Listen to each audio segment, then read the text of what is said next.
Playing 2D games in VR sounds completely pointless until you actually try it. In 2017, I got both the game Hollow Knight and an HTC virtual reality headset. I was obsessed with both. I had to try them at the same time. I assumed this would be a dumb gimmick that'd be fun for about 5 minutes, but I loved it. I played Hollow Knight in virtual reality for hundreds of hours. It took me a while to figure out why I liked it so much, but it boils down to 4 major improvements. 1. Lack of screen glare. The colors and contrast look so much better than on my TV.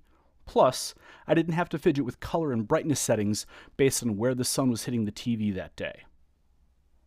2. Responsiveness. VR headsets respond way faster than basic TVs, and I can crank the frame rate to 144 frames per second, which feels amazing. 3. It bugged my girlfriend and roommates less. Don't get me wrong, but every week or two, they were happy to sit next to me on a couch and cheer me on, but sometimes we wanted to do separate things. 4. I could put the screens anywhere. A screen above my head because my neck is hurting and I want to lay down. Sure.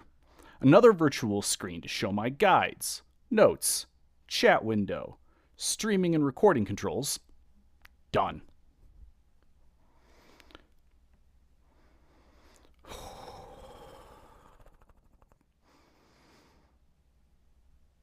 It was so close to perfect.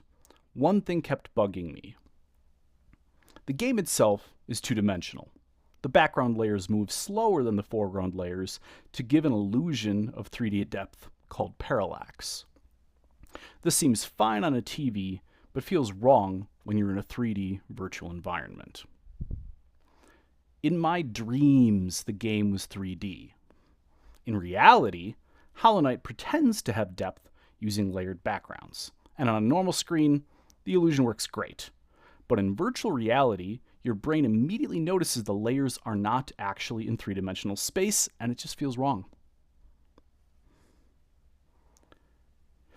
So I started experimenting with separating the game's rendering layers into actual physical depth inside of virtual reality. That was better, but it slowed the game down. It was incredibly technically demanding. The software I wrote grabs each layer one at a time as they're drawn. Next, it drops each onto a rectangle in the VR space that I could walk around and look inside. Conceptually, it was simple.